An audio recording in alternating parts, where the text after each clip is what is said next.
everyone, and welcome back to the Unrestricted podcast. I'm MattyStuntz, and I'm joined here with Chad Kapper. Hey, how's it going? And Drew Camden, a.k.a. Hey Drib. What's going on? And we also are joined by two guests, Zoe, or Zoe FPVs, or pilot. Handle? Yeah. Hey, everybody. I'm Zoe. And Lexie from Poland. I think it's a pretty late one for Lexie, but a.k.a. MaiOnHigh. MaiOnHigh. MaiOnHigh. Hi, everyone. And thanks for joining us back. This podcast. Sorry we didn't get one out to you last Wednesday, but we were all very busy and we apologize. So when we left off our podcast last week where we talked about sponsorships in the industry, we said we were going to come back at you with a podcast about jobs and working in the industry, and we're just not doing that now because we want to do something else, and we're going to do whatever we want, and you're going to deal with it. So today we wanted to talk about women in FPV, why there isn't more diversity in the hobby, what can we do about it, and we can't have that conversation with three guys, so we brought in some people more suited for the conversation. I'm psyched to have both of you here. Yeah, well, you guys are women, and you guys are talented pilots. Lexie's been featured in several websites and publications as a notable female in the industry. Specifically, you got a really nice trophy. I asked you to grab it. It was the 2017 upcoming. Wait, show it to me again. What was that it? Was Women to Watch. Women to Watch. In general, yeah. This one. Look at that. If you're watching on YouTube, she got a shiny glass trophy as an emerging woman to watch. Oh, better. In drones. Nice. Pretty awesome. Yeah, and so and Lexie's also been winning some races lately. She does freestyle videos and vlogs, and I gotta appreciate the other vloggers here. So definitely check out her YouTube channel. Zoe you were really early into this hobby, right? One of the early people into it. That's won a lot of races in 2015, 2016, some freestyle competitions. Yeah, she had grab. Look at that. But my favorite trophy is this one that Drone Worlds picked up from a truck stop in Hawaii. I love this thing. Actually, we even did an episode with Zoe about a year and a half ago. It was right after the DR1 event. We did about 3D flying. Well, there was two, because Zoe, you were in the mall episode as well, right? Yeah, so that you was did fun. hide and seek in the mall. We filmed those back to back, and by the time the mall episode came around, I was like completely out of it. We'd been filming all day long out in the heat. It was a lot of fun, but all I remember is the 3D episode. I don't quite remember the mall episode. It sounds like a whole blackout section. Sounds like a good party.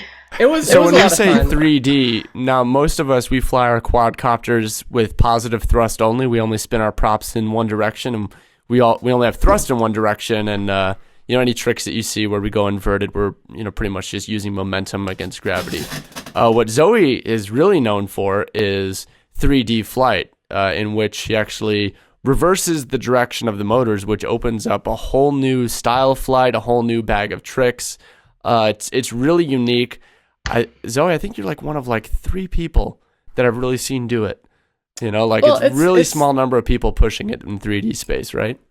Yeah, there's I'm the most prominent. The biggest issue is like hardware for a lot of the people. The hardware is kind of outdated. Like on KISS and Flyduino hardware, we still don't have proper D-Shot support for 3D. So you have to either choose old style, like one shot, or you have to choose, D-Shot and 2D. And beta flight's still difficult. So there's still not a lot of pilots that have been getting into it, but there's still a really big, I wouldn't say a good 300 pilots around the world that have been doing it fairly actively, and there's a nice community. Wow. There's a nice little Facebook group of us that do it. And I have a private Discord group, and a lot of 3D development goes on. Right now, we're trying to miniaturize things and make a 2-inch 3D setup. I want that would be That'd be so fun. That'd be fun. I still have to try it. I still haven't dabbled in the 3D Matty. stuff yet. So the timing on this is funny because can I travel to Canada and do 3D with you, please? Absolutely. Oh my god, I just did 3D flying this past weekend. I don't want to reveal too much about our episode shoot, but I just did some of it. I've done 3D line of sight flying before, where you that means I'm looking at the quad and flying it for a different set of tricks when you're looking at it. But I also did do some FPV, which is what Zoe does prominently, and post videos of, where you're flying 3D from the perspective of the quadcopters we usually do. I can't fly at line of sight. I cannot do 3D line of sight. I can only do it FPV. What they need is a sim. They need to get this Zoe got something. So on that front, Velocidrone is adding 3D support soon. Liftoff has it right now. FPV Freerider has 3D mode. So if you want to get practice with 3D mode, I recommend getting Liftoff and going in the simulator and just fucking hammering it away. Ooh, can I say F words? Yes, absolutely. Say whatever you want. This is unrestricted, baby! Yes. I tried in Liftoff, actually, and I crashed myself, and I was like, oh.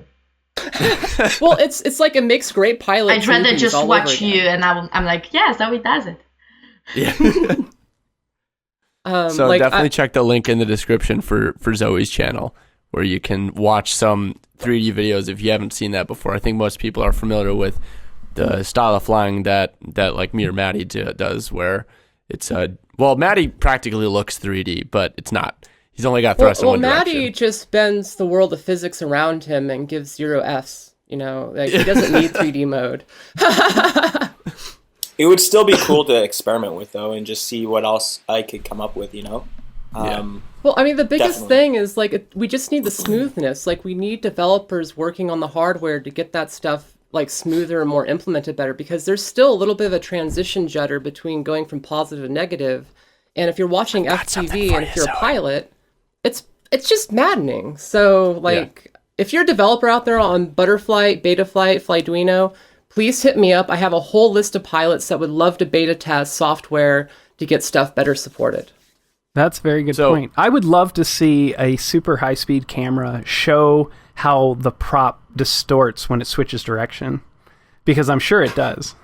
So you could see a little bit of that in a video I did with Intel a couple years ago at the Mojave Boneyard. Mm-hmm. They shot footage of me essentially coming in and going inverted over my head and showing propellers change on a red Epic camera. Oh, wow. It was really cool. Like, it's only been seen by like 20,000 people, but it's one of the cooler videos I've been in. Well, that's a lot of people, and I apparently wasn't one of them. I somehow missed that. I'm definitely going to look for that. Wow. So funny how I missed these things. Chad, what are we doing here today? Yeah, I wanted to get to that and say, okay, so what's our goal for today? And I think probably what spurred this, and a lot of people may or may not know this, but Lexie is one of our moderators in the Rotor Riot Facebook group, and she does a great job, but unfortunately she has to put up with unique situations that the other 8 male moderators don't. And I think I just got a bit fed up with it, and I thought, I'd like to just put this out on the table and maybe even use a case study of a situation that happened. And we don't have to give away names or anything, but I'd like to kind of walk through that and let's just get it out on the table, and talk about, how in that situation, how a woman was treated. And I'm betting, if that's one situation that was in a forum that people could see, then that means there's an undercurrent of that happening all throughout. So if we just keep brushing it aside and not addressing it and not talking about it, we're not going to make any progress. So I thought it would be really good to just, again, get it out on the table, talk about this stuff in an intelligent way. This is a controlled situation. I know we're all very opinionated, but we're also very respectful. And I want to be able to dig through some of this stuff and talk about it. And that was my goal. That's a and good I'm sorry, goal. Matty, I kind of threw you into this. I know we had a completely different topic planned, but I think this is an important the whole time Kapper one. was talking, I'm like, what the heck is Matty doing in the background? Like, he's moving lights around and stuff. Well, because my internet doesn't work in the location I was at, so I had to come and reset up the studio while you guys were talking. It's absolutely brilliant. I just have to say He's that. And I multitasking. couldn't focus at all. So, Drew, you want to summarize what I said? No, I didn't hear anything, actually. Okay, so Drew, summarize what I said. Get everybody up to speed. So to get everyone up to speed, what spurred us wanting to do this is a big portion of the FPV community comes together in our Facebook group, and sometimes there's these controversial moments, usually over one post that blows up, gets a lot of attention, and recently there was a post. Do you want me to talk about this specific post? Yeah, just not names. Okay, so what happened was there was a post where a guy suggested that, hey, let's do a calendar of women in FPV. The immediate Innocently enough. It was not nefarious. Exactly. So that's it was poorly worded because and I messaged the admin group right away and said, hey guys, I'm getting on a plane. Sorry, I can't help with this, but this post I see going south, which is unfortunate because the way a lot of people interpret it was, oh, women in FPV, he must mean they want to do a bikini shoot, blah, blah, and how bad is it that we've been kind of conditioned as a society to assume that's what he meant, when in reality what he's saying is, no, my daughter, what is she, like 11 years old, she flies with me, and I just want to create a collection of women that she could look up to that are talented pilots with like a bio. And I'm like, well, I mean, if we'd explained it like that, it's a photograph of the pilot with a bio about her, things like that, maybe would have gone in a different direction. That was actually a nice one for little girls, right? In my opinion. So as an admin, Lexie, what did you see happen? Well, I saw lots of comments like, why you want to get a bikini shots, and then that's sexist. And then on the other hand, there were guys that were like, oh yeah, I like a bikini shootings, or yeah, those girls should be posing naked with the drones in their hands, like. So, yeah, so you had it was getting downhill pretty well and quickly. So you had the four quadrants. I like this and sex sells, and that's good. Oh, I don't like sex sells, and that's not good. And then you had people who are like, oh, that's innocent enough. And then I don't know what's the fourth quadrant. And finished with things like, I like big tits and tight asses. Yeah, it's that was the end for me. I got to this one. I was like, okay, I'm done. This is like that South Park episode where like Kyle, Stan, and I think Kenny are all like, we're just gonna stay out of this one, guys, and they like don't even touch the episode because it's just a really touchy episode. Right. It's like I was like, why did I agree to do this today? This is gonna be. It's like I mean, like this is unrestricted. Good we talk about the tough issues. Yeah. Yes, the tough issues. So I'm curious, what sparked that you wanting to do this? Well, today? because running the group, the Rotor Riot Facebook group, this is a topic that it just comes up, quite frequently, and then once a month. Yeah, so I would say maybe more than that, and we try to maintain intelligent conversations. Sometimes it gets out of hand and it just gets deleted, but it never fully gets addressed, and I guess I would just like an opportunity for, prominent people in this space to talk about this and talk about how they see it. And by the way, that post, me personally, I read through it. I had no problem with it. It didn't come off as sexist or anything. It just, he wanted to honor ladies in FPV. And again, well, the biggest thing is like he commented later on saying like, because of this post, I've talked to so many people in the community I never thought I would. It's opened my eyes. Like, I understand some of the issues better now. And because of this, whatever, he's been able to become better informed and a little more, I guess, aware of what's going on. So there's something to be said to allowing, the bad stuff come to light. It's just how we deal with it. And then, with Rotor Riot's group especially, you have like 25,000 people in that group. That's bigger than some cities. I mean, if you think that you can moderate that whole thing without having a community manager, like a dedicated person that's full-time job is just to manage that community, it's a little hard. And even when you off-put that to 8 different people, then you have that committee that you have to vote by. So things get through the cracks. Right. And at the end of the day, it's really hard to manage 25,000 people. I mean, that's a really big task for anybody. Which is why we appreciate your work so much, Lexie, along with everyone. Yes, definitely. Who is a volunteer. A little thing that no one knows. All of the admins and mods but me are from USA. So when they are sleeping, it's all on me. Right. Well, Steven used to have your when back. the mods are sleeping. Steven doesn't have my back anymore. I know. He used to be in Taiwan, but he moved to Chicago. I'm sad now. Yeah. Sorry. So, Zoe, why don't we do this? Why don't we walk through your experience on that thread when it was posted and what you read and what you took from it?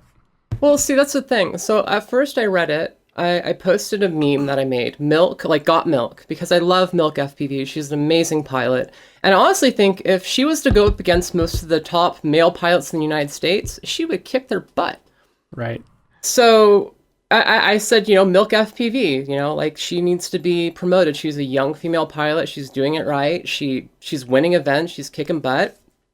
And I went to bed. And then I woke up the next morning and there was more comments and a lot of them got kind of unruly. And it was just like, the card face sad. Like I seriously felt a meme. I was like, come on, dude. Can we not have some sort of civil discourse without it derailing completely? And if it derails completely, how do we manage that, right? Like that's difficult, especially when you're dealing with a community of people. You don't want to like ostracize some to be able to bring others in and whatever. It's a very hard balance. So yeah. Yeah, that's How always. do you try to balance that, Lexie? Well, guys, I'm trying. I secretly wrote on the girls group that I am a mod, and if something is happening, please write to me, make a screenshot, give me a link. And Wait, some what girls girls are group? really You guys have a doing it. secret club? What? Yes. I didn't know this. Oh yeah, the have a Amelia secret Drone club. Hearts. Yeah, if you guys Yep. don't know about the Amelia Drone Hearts, check out the Amelia Drone Heart Facebook group. There's 600 female pilots, professionals in the industry, lawyers, aerial photography pilots, and there's a lot of FPV. mini quad pilots. Like that's becoming a bigger and bigger thing the last couple of years. But they've been around for years, and they've been supporting female pilots in the industry Yes. for. They're just not really active. And they Right. are not active because some of the comments that are just showing up. And mostly it's I actually posted today on my fan page that if you have any questions about how to encourage more women and other people to the FPV, someone said maybe because girls are more concerned in looking in front of them and looking in the mirror because they're more concerned about how they look like. And I was like, well, that's one of the reasons they are not posting anything on the front groups. So those Because are that's the the response you get. yeah, that's just a little thing, but for lots of people it's a little thing. It's just not harmful, but if you will see it once a week towards you, it's just getting boring and you're just getting frustrated because you're just flying and someone is not commenting how you fly, how you edit it, what was the music, what was the content, but someo's like, "Oh, you're pretty." Or you have Or in my something case, wrong I with look like a yourself. Wookiee, so it's the opposite of that. That's even sadder. I mean, really, like I hate it. Like I'm getting sometimes some messages like, "You're such a cute kitty." Cute I kitty. know. Yeah, but a lot stopping. of these, like, we have to think of it like this, like, see, I don't even want to get into it. Matty, it's the Unrestricted podcast. You made this for a reason, and you invited us Yeah. on. I may go so through this the is messages how I it got is today. too. There, guys, like if we break this down into like a more simplistic thing where it's just we take out FPV and we just go to like humans in general and human behavior. Guys don't really know how to talk to girls. Most guys, I would say, and if you mix that in with people who are a little bit socially awkward, I mean, I can talk to girls. but at Matty, the are you same saying time- this hobby is filled with nerds that don't know how to talk to girls? Hey, I'm a nurse and I don't Possibly, know how to talk yes. to people. Yes. I feel your pain, Lexie. And that's exactly what it is. If you don't know how to talk to a person and then you try to talk to a girl that you, they might even have the intention as being good, but they just don't know how to come across as a polite gentleman, right? So, yeah. It's a little harder, this one. You know, in something, and this might be unpopular, I don't know, but it is my viewpoint. I think there's buzzwords that get tossed around like equal and fair, and a lot of people think those are the same words, and they're not. But me personally, I'll just share how I treat women. I treat women like they are ladies, and that means that they get respected. So they're someone's mom, sister, whatever. And if that's unfair or unequal, I don't care. That's how I treat ladies, and I'm pretty consistent with that. So, but I think a lot of people are like, no, treat them fair or treat them equal. That means I talk to them like I do my buddy, which I get really crude with, So I don't know how everybody sees that. I personally well, there's try crude to treat behavior, everybody and with then there's respect. objectifying women. I mean, I hang out with a lot of guys, and we get very vulgar, and I find it funny. But then there's kind of comments that either objectify and or are kind of like putting women on blast, kind of like, hey kitty, like that's a little to the line that's not okay. It's like, hey, what's up? Even if it's like just take the weirdness out of it, like take the whole gender thing out, because I don't see a lot of guys getting comments like, hey, what's up, dude, I like your six-pack, or like, dude, the way your thumbs are, they're so sexy. Like I don't see that stuff for guys. Well, it happens all the time. Even if it happens, there still has to be a point where we say, hey guys, that's not okay.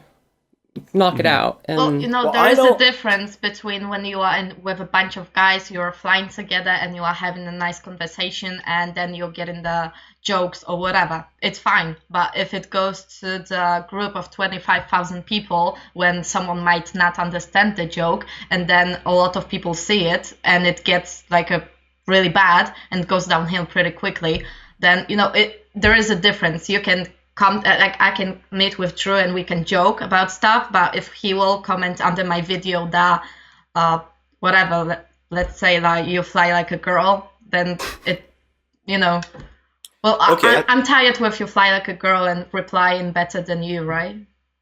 So that's interesting. Do you guys get a lot, like Zoe and Lexie, both? Do you guys seem like you get a lot of comments like that on your videos? I've had my share. Like, I've had a lot of horrible comments I've had to sift through, to the point where I just like shut off outside multiple. Private messages are the creepier ones. I've had people send weird packages to my house. I just had photos. That is so awful. Wait, what do you mean weird packages? Packages like, one of them had a fidget spinner in it. Just a fidget spinner. Never ordered one in my life. And it wasn't the Team Black Sheep one I have. It was this weird, like, had a cross and symbol on it. I'm like, what the heck is this thing? And it had no return address, didn't show where it came from, and it was just kind of creepy. And I mean, sure, that wasn't totally malicious, but it's still kind of like, okay, well, obviously I'm in the public's eye a little bit, and obviously someone figured out my address. I mean, it's not, impossible to do. And yeah, that was some, and there was a couple packages, like I forgot what was in the other one, probably blocked out my memory, but it wasn't anything super malicious. I think last time when we've been in podcast, you got a special package too. So Lexie, you said you've gotten pictures? Oh yeah, the pictures. Oh, the pictures. Should we set up a group where we can upload weird pictures that FPV male pilots send to girl pilots? Oh. Are they actually like dick pics? Yeah, that too. But, it's not only this, and it's fine if it's like that, but it's really bad if it's like that. But also, the third one with drones. If you're watching audio only, you missed some hand gestures. No, pro tip, guys, if you're going to do it, don't use an X. It's better if it's. Sorry, it's Matty. better if it was just erected, not good. or and it's worse if it was floppy. That's basically what it was. It's nothing. It's just bad in general. But the bad in themed general. one. The one that's worse though is the floppy penis. Wait, so hold on. I think the most. I was finding the guys' mothers and I was sending those screenshots to them. Good. They shouldn't act like that. I was doing it to the, other people. Okay, I think the most unsettling thing is that she's talking as if it's multiple. I mean, I could imagine, that there's somebody that has done that. I probably haven't got any in 6 months. Well, that's good. Right? I mean, yeah, I guess that's progress. But what you're getting at is this isn't like a one-time corner case. Like this is that's what I'm saying. It's not like you can write it off as an anomaly. Reoccurring. Yeah. Yeah, it's horrible. It was going on for a pretty long time. I mean, like, the kind of hate I was getting at one point in time, like, I shut off posting to any groups and stuff, and I just posted to my YouTube channel and my Facebook page. And, yeah, I kept flying for me, and it was great. And now I don't know, I'm kind of coming out of my shell a little bit. I don't give a shit what other people think of me or what they say. Mm-hmm. And that's a good thing to do. Good. I'm doing the So, same thing. so how do you think this sort of treatment affects newcomers to the hobby, specifically females, right? Entering the hobby, maybe they post something, and that's the kind of response they get. What do you think that does to their desire to? Well, I remember there was community? a post on Amelia Dronhat about why girls are not talking to. I actually did it because chat asked me why girls are not in Rotor Riot group, and I asked the girls, and there was a huge list of the things that are happening, and most of them were the pictures. So I told the girls that I'm sometimes getting filmed once, and they said, yeah, we can share the props colors. So they all been through that. And it's going in private messages, and I'm thanking the prop gods for blurring the photos from strangers on Instagram. Well, I think that this just happens in society, though, too, at the same time. It's not just like these people are in the FPV community. I mean, this is the counter. So I was talking to one of my friends, Tornado Girl, and she's a part of the gun community, as in, like, she's a competition pistol shooter, part of online and real world communities. And she hasn't seen the kind of vitriol and, I don't want to say hate, but hate that she's had to see and experience within the drone communities, especially online. Now, and this is why I say, like, in the real world, it's generally freaking great. Go online and you have like 90% gray people, 7% are like a-holes, and then you have 3% women. And those a-holes are always going to, at least for now, outnumber the amount of women that are able to speak up and speak out against it. And so I don't know. Well, I think that speaks to an aspect of our hobby, is that because we're spread, there's a lot of people that fly, but it's spread thin. And so most of the communication ends up being online, whereas with other communities, skateboarders, gun owners, car enthusiasts, whatever, there are more local get-together type things that foster face-to-face communication, where so much of what we do as an FPV community is based on the internet. And that's when the keyboard warriors come out and the inhibitions go down, and apparently the dick pics start being sent. Well, it's I can say that it's not only online. I've been in real life, you're getting flashed? No. No, I mean all the hate speech, all the not no support, just getting people down. But I think that that shows up in lots of cases, like in normal people. I don't know, maybe some of you lost friends because of, I don't know, being a popular kid in FPV.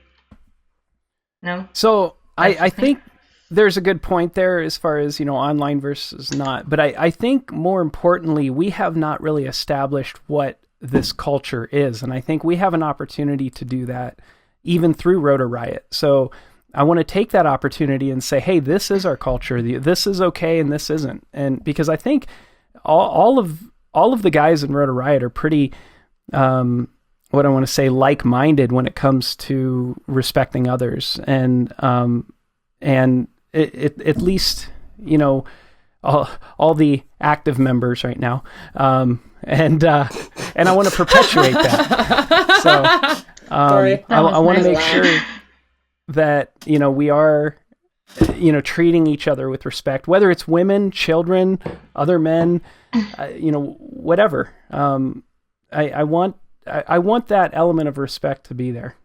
Well, I think FPV is for everyone. Doesn't matter if you're a guy or a girl or gay, lesbian, I don't know, you're old or young, whatever. Someone will tell you that it's not for you, because you can say, like, I will, watch me. Do you think that these boys who misuse communication like this and do these bad things, do you think they're threatened? I mean, that's what I just can't help but think. And I say boys because these aren't men. Men don't do this bullshit, right? Well, these are childish boys, and I feel like it comes from a place of insecurity, right? Because you guys are talented, and it makes them feel threatened. I am entirely sure that some of people from my local community, the old one, will tell you that you are wrong. I can tell you that 100% sure. Mm-hmm. Well, I don't know, like when I was getting a little bit more well known, 3 years ago, the community for me was supportive. It was fine. We were all helping each other. It was such a good community. We were meeting like every single week. It was awesome. You can see it on my videos. Lots of meetings, lots of flying and everything. And then you're getting a little bit more well known, and it's like, You get successful and you become a threat. Yep. And then they start to go on you, and you're just sitting there like, So, friend. so you've been through this. Happened. You've come out. That I happened. think you guys are both coming out above it, right? What advice do you have then? Because it sucks, but this is something that's going to happen. My biggest advice is do what you love. Well, Okay. people won't stay with you. And if they won't stay with you and won't support you and won't be happy about your success, that means they are not your friends. They want to use you or your popularity to get their own popularity. And if someone is hurting you, just cut off. You don't need them. I mean, I just moved because everyone left me, and I was like, okay, bye. I mean, if you're doing what you love most, this is what's gonna get you up. If you will do something that is against you, then what's the point? I mean, Well, I I think, love Zoe, flying. that- I love videos. I love traveling and meeting people that I know from the internet. That's what I love, and that's what I'm gonna do, no matter if someone will tell me that I suck or not. If you think that I suck, don't watch my videos, click the unsubscribe button. It's pretty easy. Right. And I think that mirrors something you were saying, Zoe, which is you just doubled down on flying for yourself, but that meant for you that you got less involved in being active in the community on the internet and stuff like that. And that's not something that I think we want to see happen. So how can we as a community, I mean, that's always a good approach, right? Remember why you're flying this, what you're doing. It's because you love flying. But what can we do to, prevent that from being the only course of action? I'm going to narrate the whiteboard in case you're watching. No No hate. hate. Wouldn't Zero hate that be policy. nice? I'm just saying, like, even recently there was somebody, I believe Jennifer, one of Brain FPV's co-owners, she saw a post in Rotor Riot's group that was like, oh, freestyle gay, racing not so gay, third option kind of gay. I mean, if you allow that kind of stuff to continue on, then it's just going to breed more hate. Hate breeds hate. Love is the only answer. And that sounds stupid and hippie bullshit, but it comes back to why I loved Flight Test, why I loved Chad Kapper's original stuff, was that it was filled with love. It was made with it. You could feel it extrude out of the video. So And that made you love what was going on.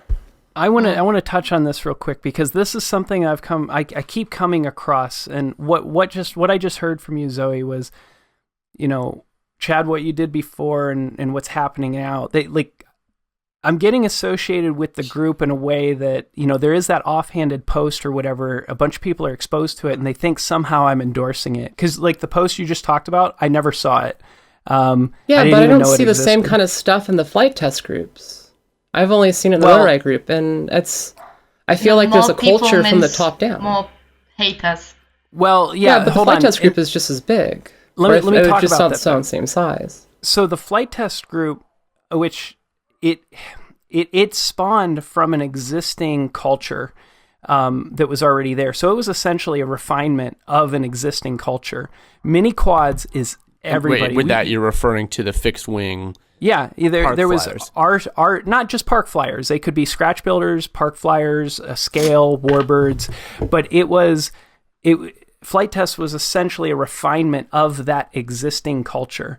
Rotor Riot, we've got newcomers. We've got people from all walks of life. They don't have any kind of flight background. They might be gamers, they might be whatever. So now all of a sudden you have, let's call it 25,000 people that are interested in drones but have completely different backgrounds, don't have a culture that they're spawning from that is like-minded, like that.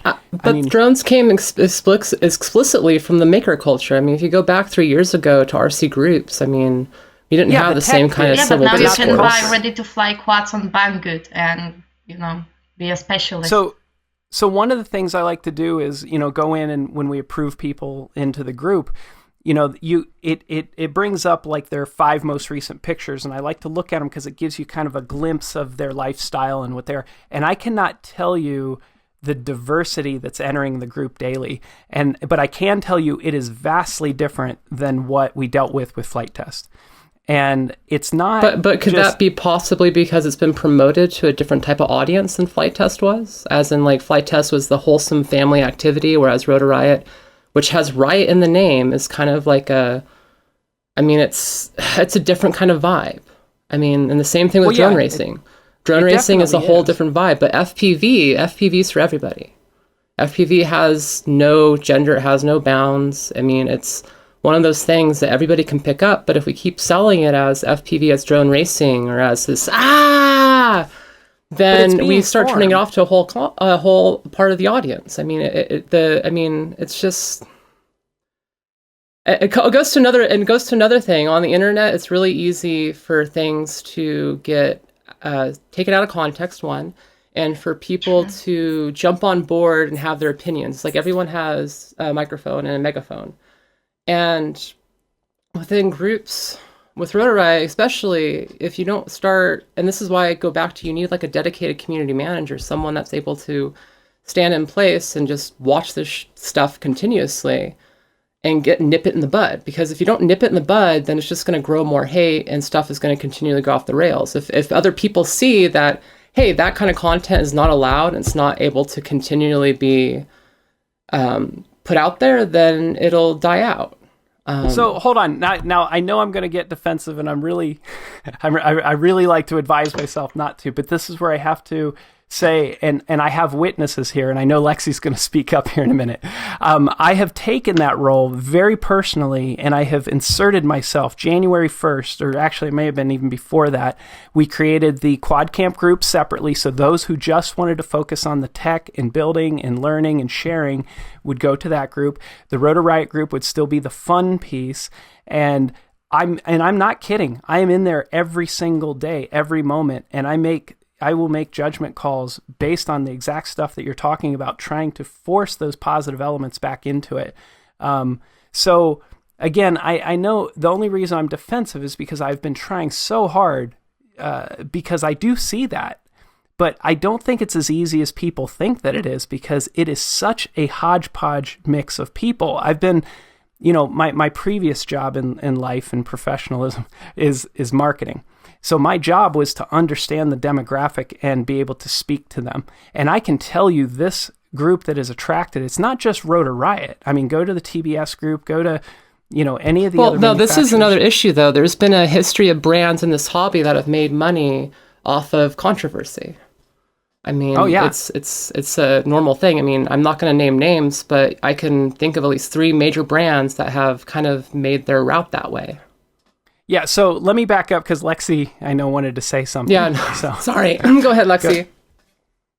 I wanted to say that you don't have to actually say that you're defensive, because as I can see, as a mod for some time, lots of people now are reporting comments, reporting posts, because they know and they are aware that we are not able, as 8 of us, or 9, to get along with those 25,000 people. And when I came to Rotor Riot group, I saw reported posts once a month, and now I'm seeing them daily. So people are actually seeing that something is wrong and shouldn't be like that. So I consider it a really big plug for us.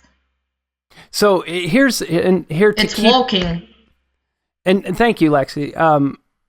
But Zoe, to keep it fair and to make sure that I am listening, because I want to hear your perspective, because it does ring true with a lot of people. I hear what you're saying from a lot of people, so it's not that you're saying this out of context.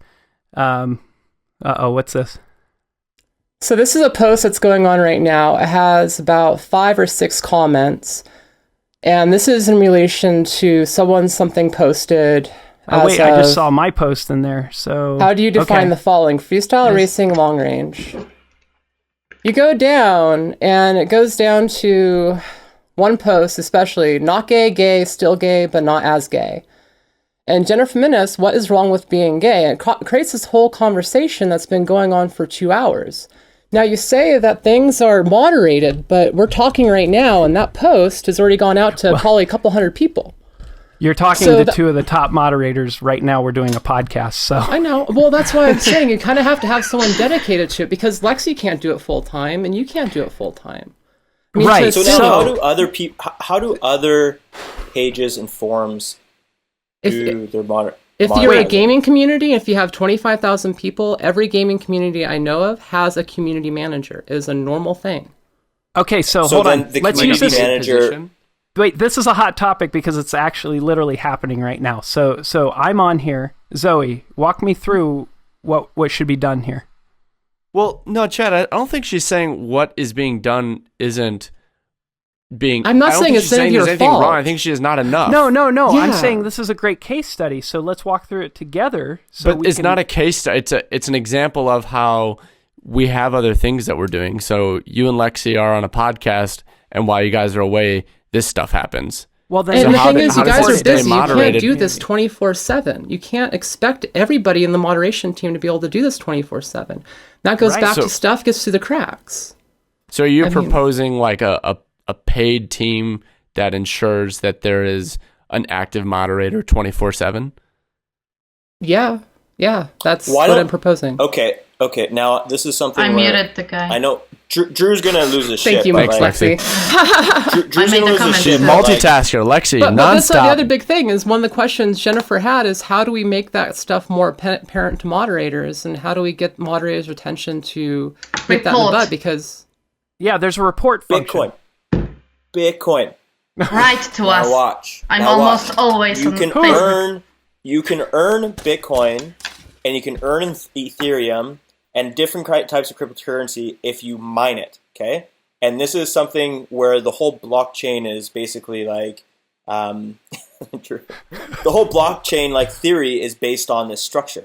So why don't you guys maybe take a little piece of the Bitcoin community, and if you're reporting stuff, you get there's a point system or something where you can maybe exchange it. Okay, so an actual reward system that encourages more community members to engage in positive self-moderation. I can share Maltesers.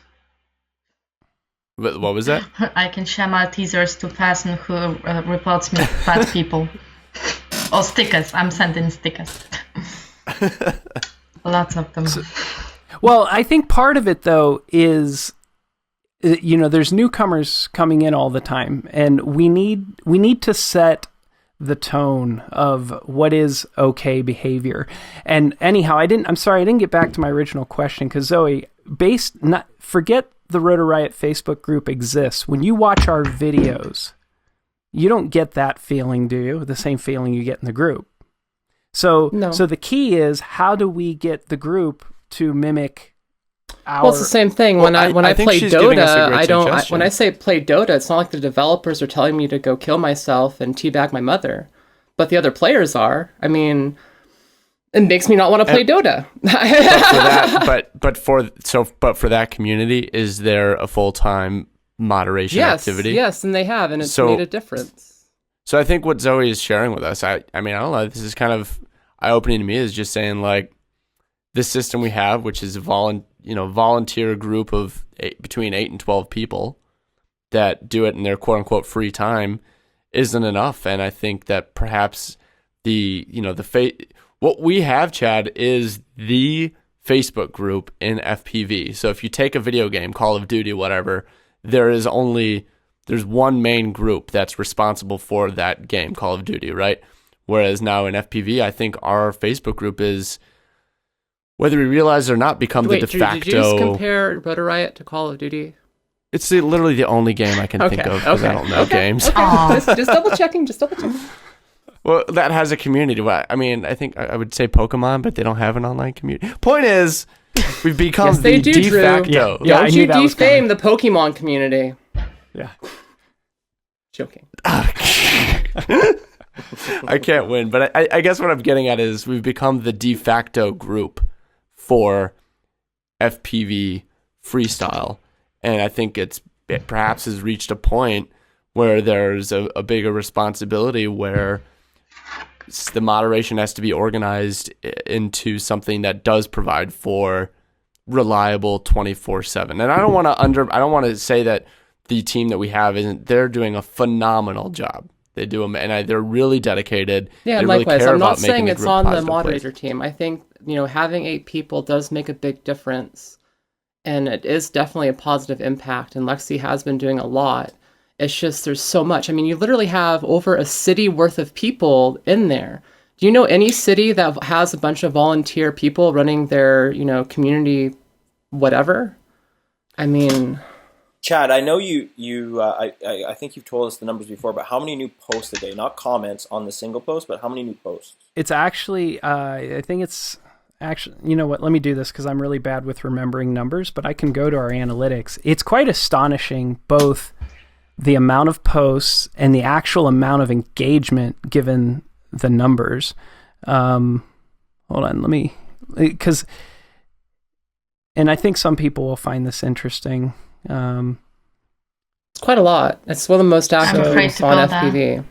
So here, just post. Well, that's a big number, but let me.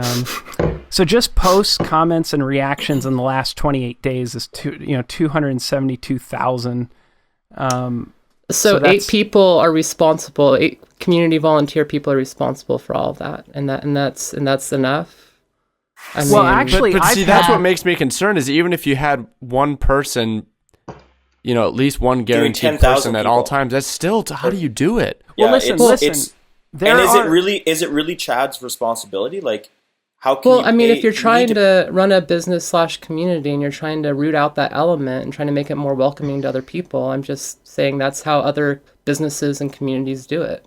Yes, and to answer your question, yes, it is my responsibility. I always consider anything starts at the top. So if there's a problem, it is my problem. So, and I do own that, but I don't have the exact solution, and the proof is in the pudding. We wouldn't be having this discussion if it was fixed. But also, we are not those people's parents. I mean, you're not responsible for some comments of some people, and if we will mute them for the messages like today. So here's a wait, difference. That's not your responsibility. No, but not the action, and how it's handled necessarily. Yeah, you're right. I'm not their parents, but the bottom line is there's an abundance of it, and I lead this. Those are 2 facts, and it needs fixed. So that, Zoe, I appreciate you bringing it up and having the chutzpah to talk about it, because it is the something giant steel balls. It is something that in the private places. The reason that I get riled up is because it is a sensitive topic for me, and I have people that run 50,000 member groups, not mini quads, but other niches, that have come to me and say, we have 4 moderators. So what happens is they have a culture where there's a lot of people, but they're more like-minded. And we have the process that we have to get through. But what I would like to do is keep continuing to get the message out there that is part of our community. The people that stand up and support one another with the same values and share our values will get our full support. And the people that, post idiotic comments like that will get deleted or banned or kicked out. But it's a process. It's a refinement process, and more people is not always better. And Lexie's in the mod group, so she can see. But we bring in people, and they don't always stick. Like they don't always understand how we think, and it might look like they get it on the surface, but it's really hard to even filter out a good moderation team. And no, everything I said, it's not trying to be a slight at Rotor Riot. I'm just pointing stuff out that I've noticed, because I've given it a lot of thought, because me personally, I want to see the community, and because we're a small community. If you pile up all the drone pilots in the world, I'd say there's like 100,000 of us. I mean, And we're a that's really not awesome community. You don't, we're so on, you're saying you don't want to attack Rotor. Well, no, it's part like it's an is that- issue. It's this issue that exists, and it's something that happens to a lot of communities when they get to this size. And No, it's something everything that, you're And I saying think that is just true. wasn't anticipated because the group was started to be a place for people that were fans of the show to come discuss. And it's grown far beyond that. And the points of discussion rarely revolve around, what's your favorite episode, blah, blah, blah. It's turned into the general room in a and forum. that's why you for have it. like a community manager that can try to focus that can literally sit there, feel everyone's vibes, find out what people are saying, find a happy middle ground, and try to lead people in the right direction on what to do and how to act in that form. And it's really hard to find that person. I mean, if you are honestly thinking about hiring someone like that, you have to find someone that's respected, someone that people like, and someone that, can actually hold Rotor Riot's interest and best heart. And Well, there's two challenges. It's finding the person based on the criteria that you said, and then also funding it. Because unlike a game where you buy the game and you pay monthly to be part of that online access or however, I don't know how games work. However it works, there is a revenue stream. There's no revenue stream for our Facebook group. Where does that salary come from? The the hard Facebook thing. group supports the revenue. I mean, the Facebook group has people that are interested in Rotor Riot's brand. They're there because they like Rotor Riot, they like the videos, they like the people, and that's what kind of brings them there. So even though it doesn't directly generate revenue, it's something that really supports the people that end up spending at your store in the end. So it's really hard to put a price on that, but it's something that's something that other community managers have to do. If you're in a video game, you can't say, well, this community manager is, obviously what they're doing has a direct relation to how much money we make. It's really hard to put that into a actual value. I don't necessarily. I would agree with Zoe in that sense that if somebody's hired to do a purpose, it doesn't have to have that direct monetary link. But the thing is, I'm going to go a different way and say, no, we are the community managers, like me and the pilots. Like, why? But you have like, too many are. other things on your plate, Chad. Like here we are on a podcast, and a troll post just happened, and it had to be taken care of, by multitasking Lexie. Right. During the But I mean, day at the when same time, 7 other Jennifer- moderators are on. Jennifer did say something to the guy, and and then where did he go from there? I didn't really read the post, but like, Well, she ended up posting onto my page. How can Rotor Riot claim they want their community to be supportive, engaging, 100% inclusive when they allow hateful comments in their forums? I personally believe that if they were serious about changing their minds, harassment of any form would not be tolerated, full stop. And while I believe that's, and this is end of comment, that's what Jennifer said. And while I believe that's true, that Rotor Riot wants that, it's really easy for that to get lost and slip through the cracks when you have a group of 25,000 people. So it's a challenging issue. is the solution just to shut her down and just that's it? Because I honestly, I've been sitting back and listening, and I don't see a way to do it. You would have to pay someone full time. It's a salary. Lots it's another of salary someones. that But Chad that's has what to pay for. just all the criteria she said. Like, I don't think people have realized how much of my time I've dedicated to cleaning this up. So I don't think there's Exactly, a better because it's person on not going earth far than me enough. to And do then- that job. And then do you need someone that's PC, right? Like,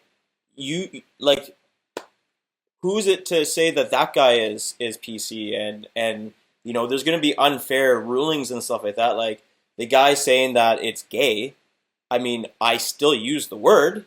I'm not saying that it's right or anything like that, but I wouldn't want to get kicked out just because I used the word once. And I'd kick you out. Really? If I use the Drew word is gay? clicking things. In a derogatory way, yeah. See, I don't follow the moderator rules. Normally, when someone breaks the rules, we're supposed to report it, talk about it. I just boot. I don't care. So if you've been booted from the group and you don't know why, it's probably me. But lots of people don't understand. I really love Jennifer, but lots of people don't see that this is one, lots of work, and two, it's not only that you will just not allow something to happen, you will delete the comment or mute the person or block the person. Sometimes you have to deal with the person afterwards. And this is where all the work is coming, and this is when you are just sitting in front of your chat and you're thinking, what the hell is going on here? You know, you want to talk to some people. We had this situation today. It was pretty nasty, and this is just consuming time that I could, for example, use to go through the member request or other posts or other comments, but I was reading what the person that I muted was. Yeah, exactly. But I was reading what the person was writing to me, and that was pretty disturbing. Yeah, there's no way that it doesn't affect you on some level. I mean, even if you have an iron skin, it's still, if you have to deal with that every day, it's going to get to you on some level. Well, I mean, haven't if it doesn't, I'm amazed. For months. Yeah, I can't. I honestly don't know how you do it. I honestly don't know how you've done it. I mean, I may send you a major screenshot props. later. Maybe that's how we do it. We set up an Instagram account, which is yeah. So I guess should post it on my Instagram story. I think let's just say we get someone full time, a team of 4 people that divide up the 24-hour day into 4 segments, and it's full time. There's always someone on it. It's still not going to be enough, because I think with the volunteers we have, there is almost always at least one person active, and these things are still going to get missed. So I guess part of it what is I want to make a plea for on this, Guys, on report. the forum that we have here, is for everyone in the community to step up. That's what it is. Report, That's the tag only them all, solution tag the I see. admins. That's the only way I see doing it is having everyone step in and reporting people. And I mean, you're ratting, but at the same time, we're trying to clean up the community and clean up a very good forum to be if you're an FPV pilot. So I mean, it totally, like, if anyone's watching this and you're part of that group, let's start. Don't go vigilante, but definitely if you see something that's inappropriate and no one's doing anything about it, just report it. And like, Chad, do you give out like a little message to newcomers or anything like that? Is there a way that you can do that on Facebook? Well, there's 2 questions that are asked, when they join, and we could somehow give a very short snippet. Essentially, did you know that if you are mean to somebody, you will be kicked? I think we could rephrase the questions that way, so it kind of puts the message at top of mind. We also put at the header, essentially this is a place to have fun, and if you're mean, you will be removed, because that's really, at the end of the day, that's the problem, is when people are objectifying or just tearing other people down.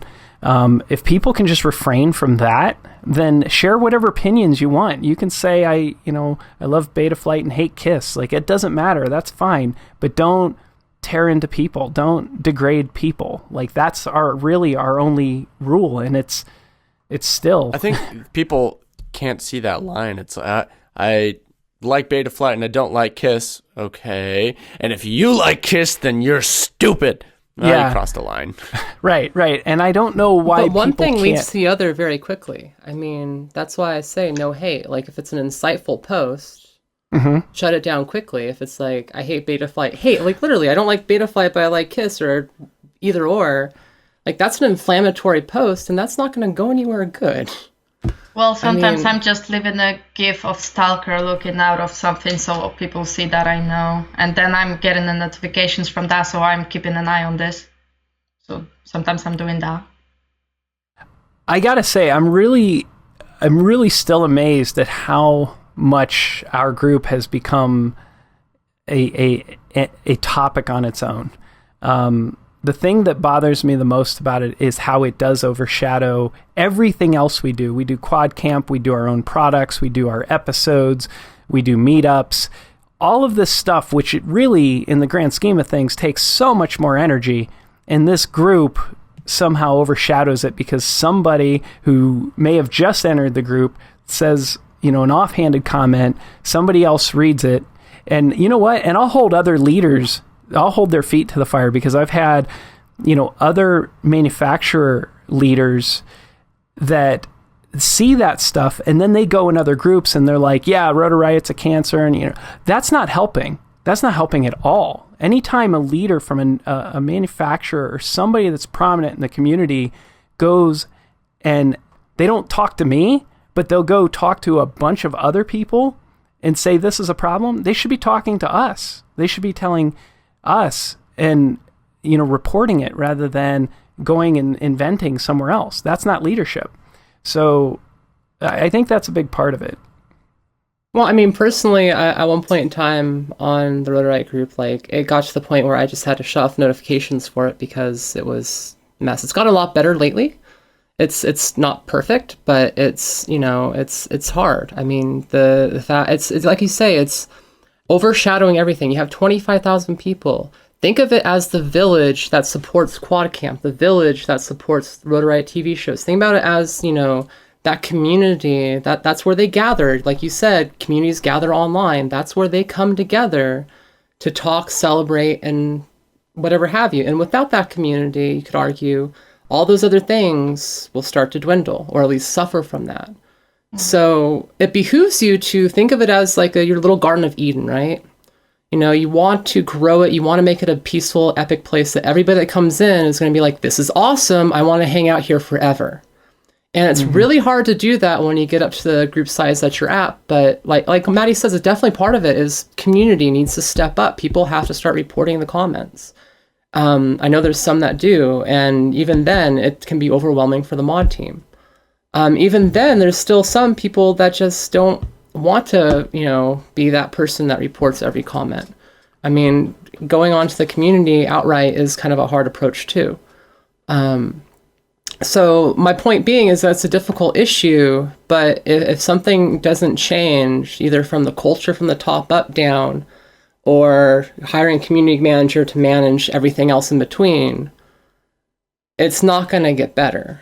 So I want to move on from this because I think we spent a lot of time on this, and I want to get to talk about the grand station. Hey, time out for a second. Lexie, are you good? Are you fresh right now, or are you tired? Because I know it's probably 2 a.m. there right now. I'm right? fine. I have my juice. She's probably Okay. better than I'm doing. We're not shutting this one down at an hour. I'm sorry, guys, but it's No. We still have to talk about ladies getting sponsored. Yeah, So That's one of that's the gonna topics, be yeah. that's going to be a nice calm topic.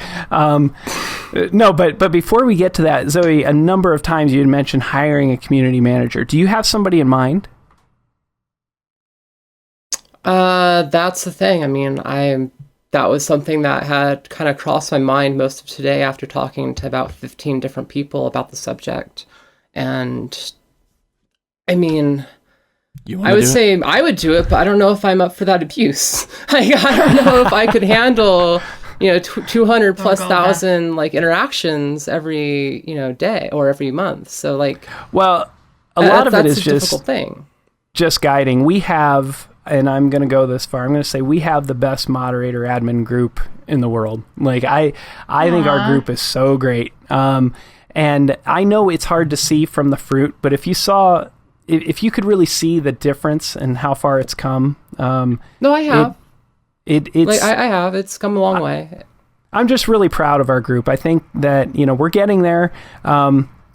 Again, I think people don't understand that this is a new industry. Forming anything new is not easy. I mean, this is a first in history. The amount of people that are hearing about drones, there's not one person you talk to that hasn't heard something about drones in the past week. And to think about that impact, yet there's probably only 100 or 200,000 drone pilots worldwide. On a regular basis, I'd say. Right. But isn't that weird? Because the camping industry, for instance, is 100 times bigger than our industry, or even bigger. I mean, if you go by Pew studies, we have, and this is, I don't know, where I should put my tinfoil hat back on. Back in 1982, with the initial crash of the video game industry, that was 10 years after Pong. Atari essentially went under due to overproduction of equipment. At that time, that industry was rampant with cloning, with products being ripped off, with games, essentially clones of games, being resold in other countries. And what ended up happening is the entire industry just essentially collapsed. And at that point in time, we had 8% of US households with video game systems. And this year, with drones, if you look at the trend, you'll see that we had the initial boom of people getting into it. Then it drops off initially when everyone crashes their drone. then we have all this like drone mania.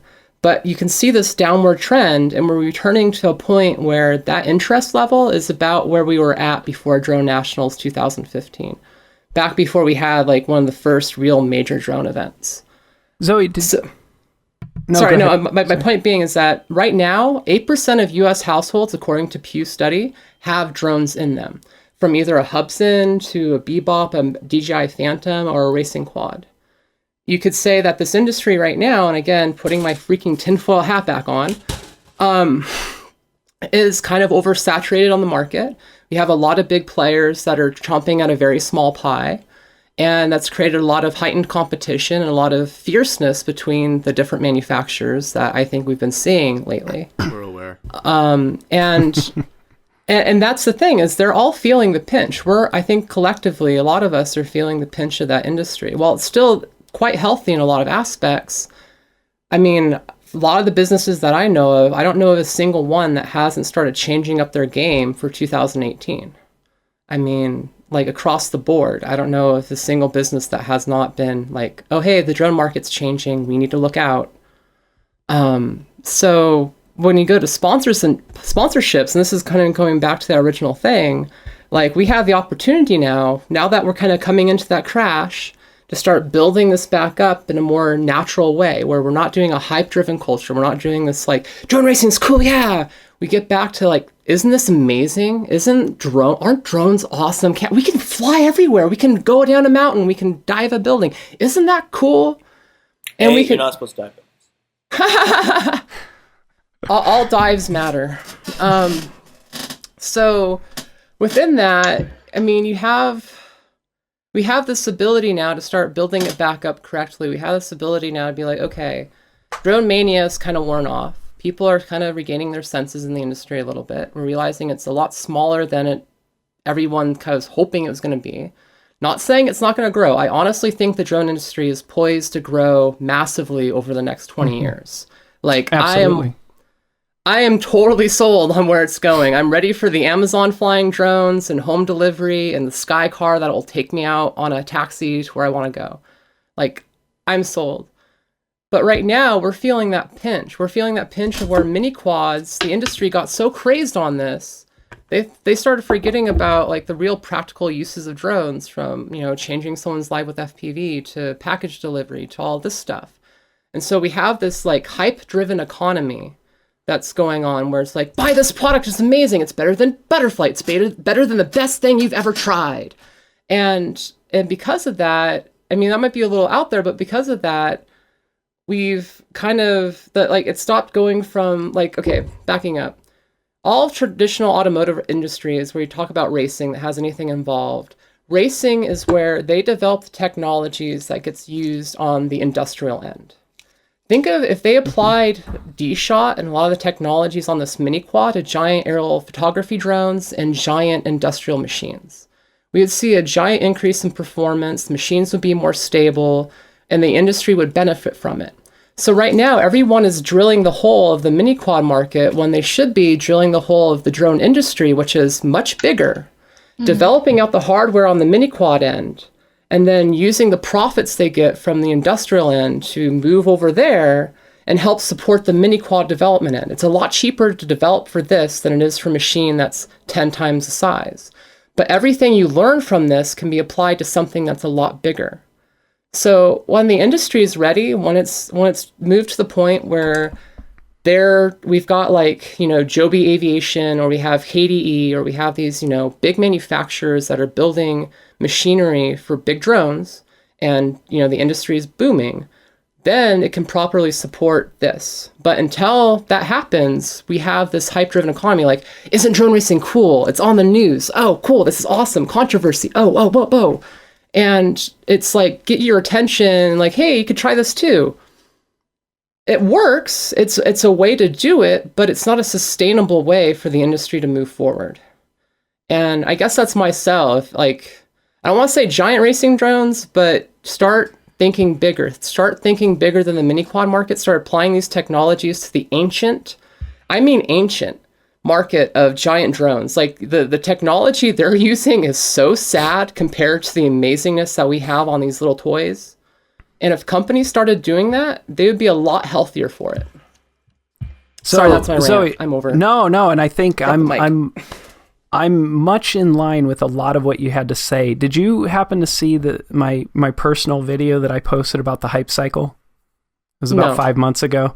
Link in the description.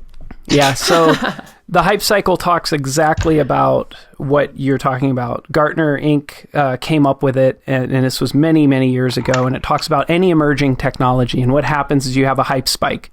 After that hype spike, what happens is all the people that entered in trying to get rich and trying to capitalize on that hype, because it's excitement, you got media coverage, all of this new technology, all of these places came in with a model built on that immediate income that they achieved from the hype, and then their model was not sustainable. So what happens is you see them closing down. So that's what's happening right now, and it's called the trough of disillusionment.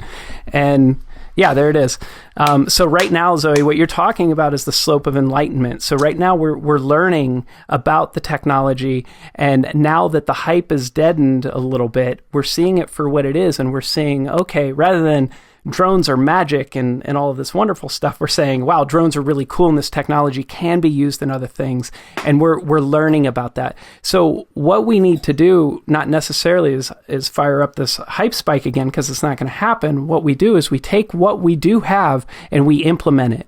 And we bring consistency, because what the big money and the big industry is looking for is something scalable and repeatable. And what they see now when they look in this space is a bunch of people doing just what you said, getting excited and then dying, and that's not good for people to invest in. They want to see consistency. They want to see something happening and increasing. I'm putting the tinfoil hat on for sure this time.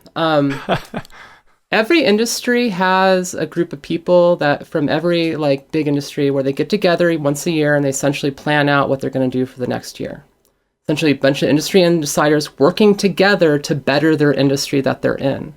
Yes. Right now, I see a lot of industry leaders that are bickering and are fighting against each other, and that are creating more disenfranchisement amongst the community, amongst their basically user base, and that is harming more than it's helping. And if they got together to create this quad Illuminati, then the whole industry and the quadonomy might be able to go forward. That's what I wanted to do, and we were supposed to have that episode happen, but Chad got stuck in traffic. Yeah, so my irresponsibility just tore all that down, so I'm sorry. Let's talk about brand stations. We missed the topic. Yeah, we are so far off topic, but so it's still far interesting. Are you ready for this excellent pivot? Get ready, everybody. This is We what got I a Drib really pivot appreciate. coming up. No, I'm going to pivot, Chad. I'm going to Zoe- pivot. Here we go. Zoe, the more you ready? I'm going to pivot. Guess what? I'm going to pivot it, Chad. Guess what? So does this chart actually apply to Bitcoin? Because I've been thinking about this. No, okay, no. Here's my pivot. We're not talking about Here's my pivot. Bitcoin? I'm ready to pivot. You go away. Here we go. Here's this pivot. So what we've established is that we've got a budding sub-industry. Within the whole industry of drones, we've got this sub-industry of mini quads, and it has a very unique, distinct, and focused community and culture, but it's new, it's developing, and it's based in the internet where trolls and haters are allowed to thrive. However, we have the power to influence it in a positive way, to improve the diversity, to encourage more than just white boys to get into this stuff. So how do we do that? And I think one controversial action that comes, I don't want to call it controversial. One thing that I see companies do is, they reach out and they look for promising female pilots and offer them sponsorships. And then what we see is this backlash, because people are going to complain about anything, right? I wanted to be picked for the free stuff. Why did this person get it? And inevitably someone says, oh, she just got it because she's a girl, right? So when that happens, so how do we manage the disconnect between organizations being wanting Drib, to encourage? Can't the same be said about you? I mean, I'm joking. It has been. And it has been. But that's what I'm saying. It goes both ways. My point in that was that it goes both ways. Is that there's a lot of popular pilots that are popular for popularity's sake that aren't the greatest pilots. And then there's the greatest Absolutely. pilots that you never know about because they're not on the social media doing it every single day. And that's not necessarily on you, Drew, and that's not necessarily on the other pilot. That's just how it kind of works right now. If I may, sponsorship is business. So if there's a really great pilot that's not producing any content, then they're just not sponsoring him because they don't have any recognition. So it's not a mutual benefit.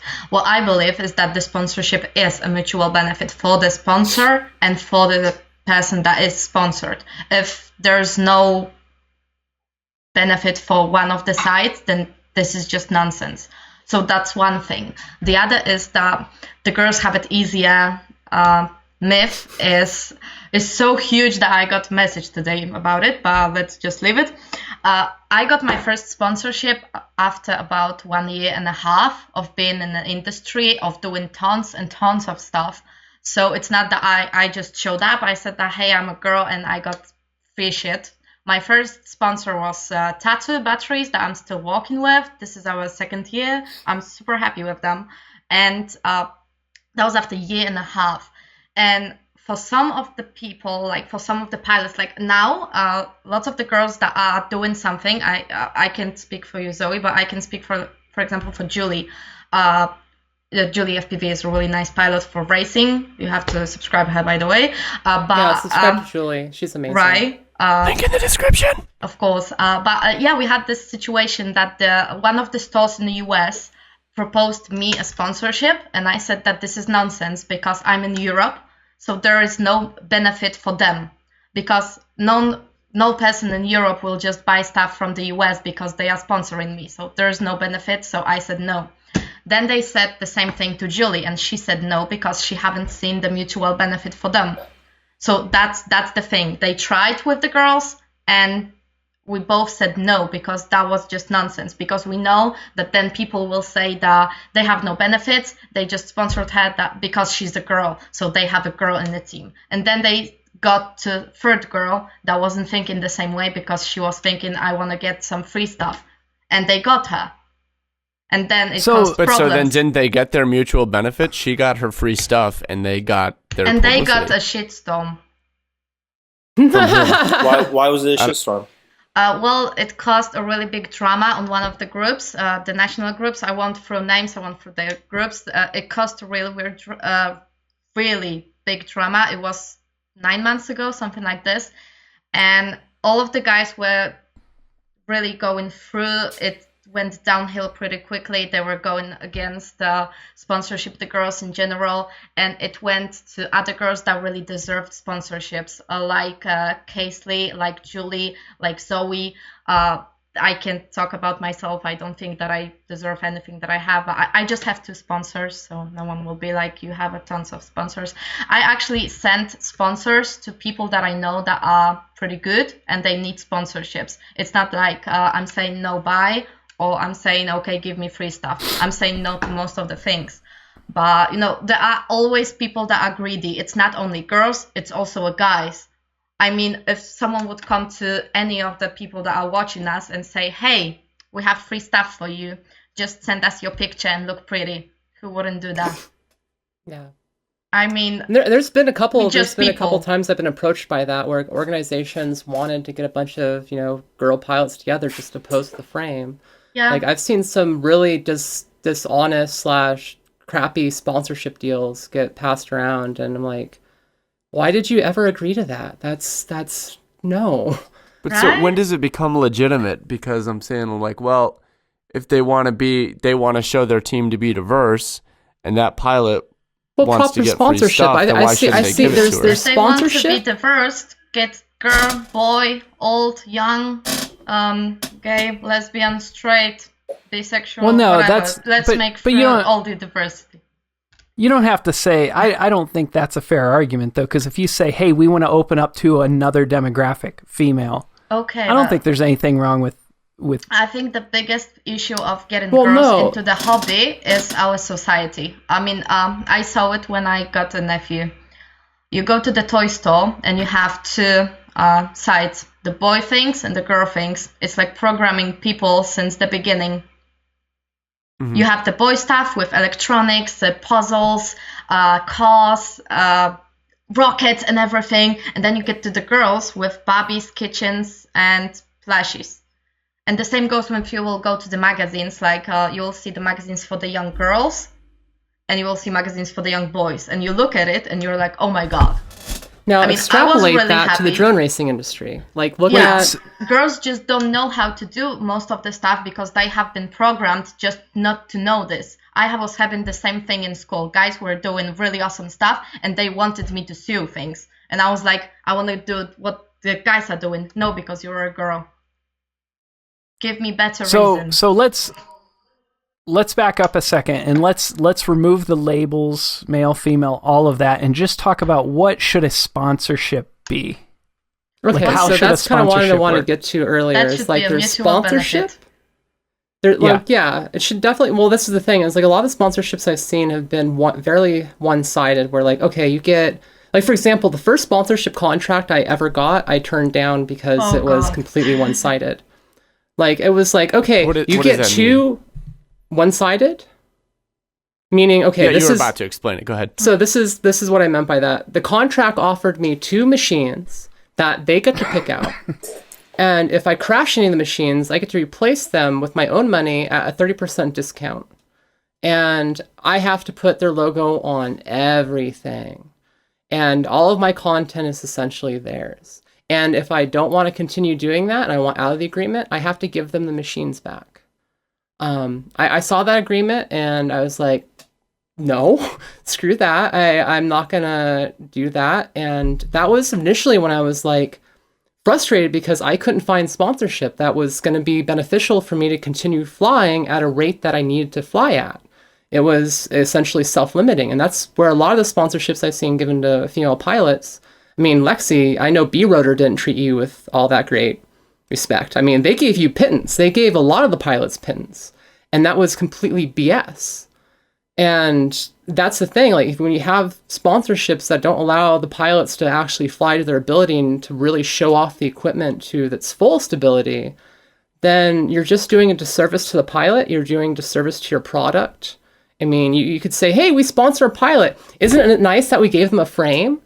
And that's the problem. You are getting the frame, but you still have to get the ESCs, the motors, the FCs, the PDBs, the VTXs, RCXs, all the stuff you have to still buy to show the support for this one company who gave you a frame. So being sponsored doesn't mean that you actually spend less money. It sometimes means it's most a of the shackle time. around your neck. Yeah, that you are spending actually a lot. I mean, I've been getting some stuff. Like, I got Rotor Riot motors, and I guys tell you, I finally have all the parts for my build. For the motors. I'm so, I gotta say, I saw on Instagram, I got them like October. So, well, let's get back to, let's define what is a sponsorship, because I think we still haven't gotten to a unified understanding of what is a sponsorship. I don't think anybody really has a core answer to that because it means different things to a lot of different people from the business end and the pilot end. Right. I So think how, the sponsorship is just there's supporting. this spectrum where it depends on who's sponsoring who. I mean, so it sounds like Zoe, whoever approached you, they were asking for a disproportionate input from you compared to what they were providing to you. Whereas, I mean, it seems to me, Matty, like when you were sponsored by TBS, you got a ton of value from TBS without having to do anything, right? So that was also disproportionate, right? But it worked for you, and it worked well enough for TBS, so it was all good. So, well, see, okay, you had at one point in time a sponsored pilot, someone who is able to get their travel covered for main events. There's that level of sponsorship. That would be nice to have, or even just a little bit to help out with.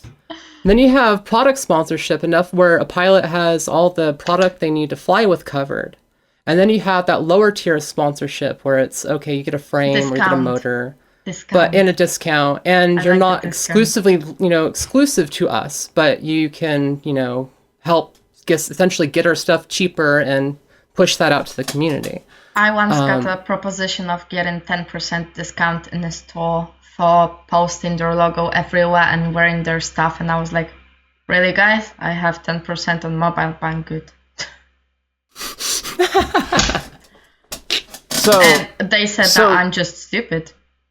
But here's what's interesting. Zoe, you just kind of almost gave the pinnacle. You're saying pay for travel. Yet I've paid for travel for people that felt as though that was a slap in the face.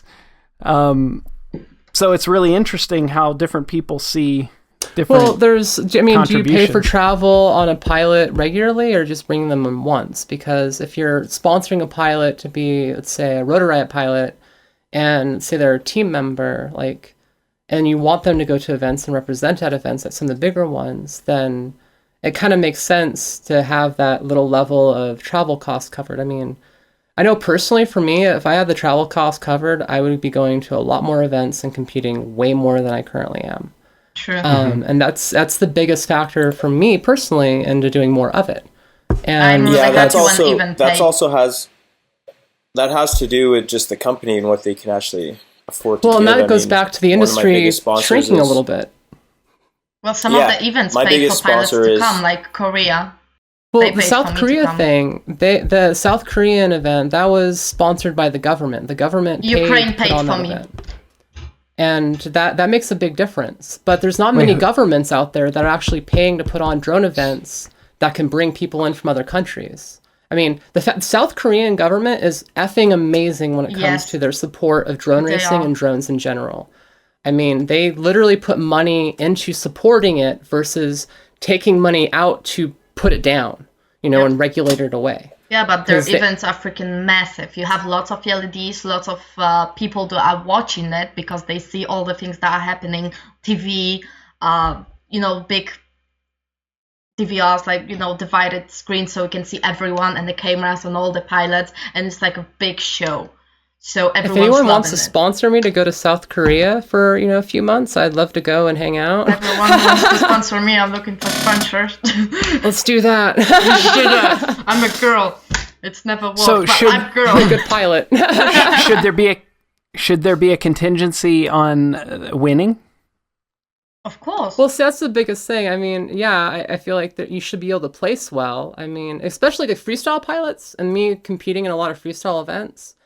It's nearly impossible to figure out where you're going to place in those events consistently because freestyle is interpretive. It depends on the rules of the competition, the judges, all that stuff. Racing is a little more consistent. Rules just before flying. Yeah. Or after. And that it makes it a little harder. So, like, if you're trying to sponsor a freestyle pilot, I feel like the idea is, like... And this is the other thing, too. Freestyle pilots are historically way more popular than racing pilots. Just putting it out there. I would say when you say popular, you mean more exposure. More exposure, more YouTube views. They're more engaged in the community. Racing pilots are more concerned with going around the track faster. They generally post DVR footage, which is good for a lot of other racing pilots for them to compare and stack up against.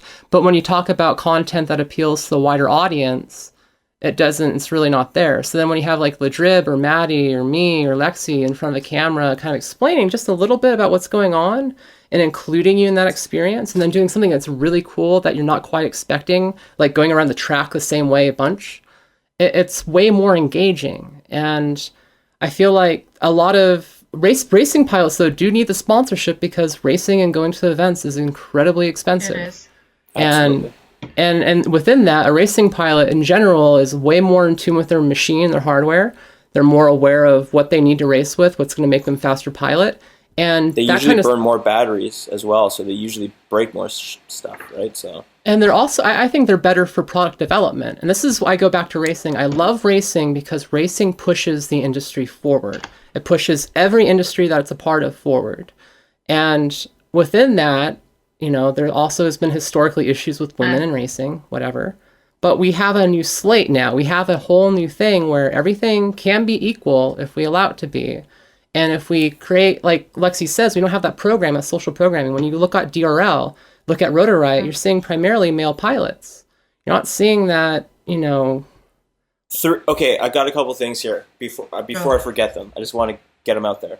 Do you think a woman's FPV pilot social media would grow faster than males at social media?